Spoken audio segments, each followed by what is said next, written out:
My name's Sarah Freeman. I was a torchbearer in Leeds on Hare Hills Lane.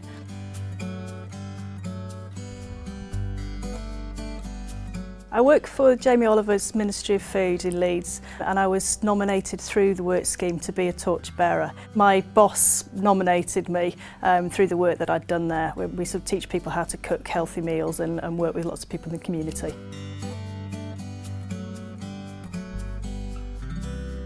Ministry of Food is part of the Jamie Oliver Better Food Foundation, so it's the sort of charitable side of his organisation. About 6 or 7 centres in the UK, and it's teaching people how to cook healthy meals, people from all sorts of walks of life, from children right up to retired people. And it's just giving people the confidence to cook for themselves. And it's about an 8-week course. People come along, learn to cook different dishes and hopefully improve their health and diet and cook nice food for family and friends.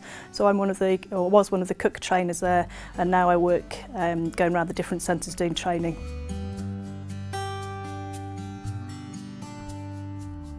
When I found out I was nominated, I actually got a phone call. I was in the middle of helping my mother move house. Quite a few people through the Jamie Oliver Foundation were nominated, so then they had a sort of an internal selection process. So I didn't know I'd been nominated initially, so I was really surprised and pleased, but then it was a bit of a rush thing to get the form signed and so on. So yeah, I was really thrilled to be nominated.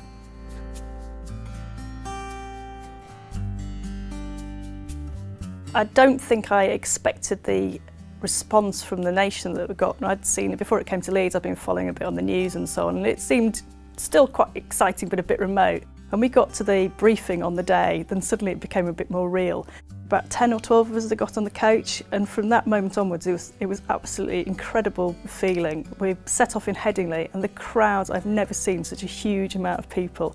There was 10 deep in certain areas, really buzzy atmosphere. It was a lovely sunny day and masses of people around, and we were waving like mad from the coach. It was my little moment of feeling like a celebrity, I think, and I've never experienced anything like it. And I had this insane grin on my face the whole time and waving manically, and everyone was waving back, and it was just amazing, really lovely feeling. So nice to be part of it, and everybody in the community was out, young and old, and it was really just a very special time.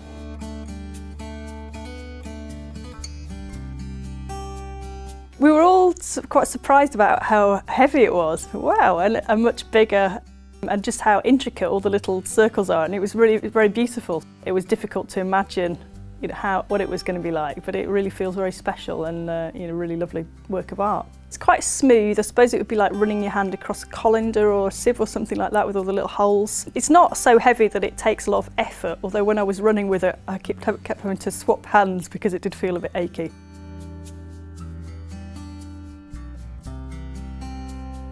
I've used my torch a few times since in the local press and had my picture and my name in, so a few organisations have asked if they can borrow it. So my kids' local hockey club had it for their open day, and it was a big sort of advertising, come and hold the torch. So loads of people had the opportunity to use it and have the picture taken with it, which was really nice. And my sister-in-law's just borrowed the torch for her school Christmas nativity play. They somehow managed to draw it in, which was just fantastic. So I'm hoping that, I know at the moment it's still very at the forefront of people's minds, the Olympics, but it would be nice to think that it's used for odd things, and my son's going to use it for the sports day to present as a sort of mini trophy. So I'm hoping that it just can go on and be used, and as many people can hold it, because although it will end up in the spare room, probably under the bed for most of the time, it's nice to bring it out every now and then and let people use it, and that's another reason for getting it.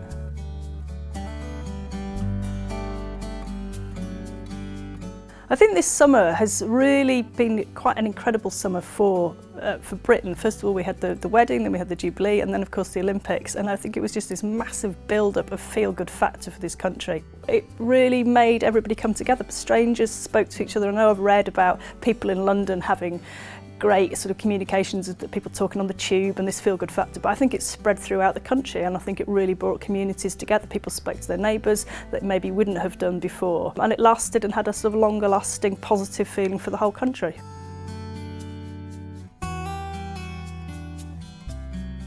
On the day, I felt really very special and very privileged to have been nominated and been allowed to run with it. It was just one of the most fantastic 10-15 minutes of my life. And the closing ceremony, when I watched the flames go out, I just thought, wow, I held that flame for a second or a few minutes, and that just felt sort of mind-blowing, really.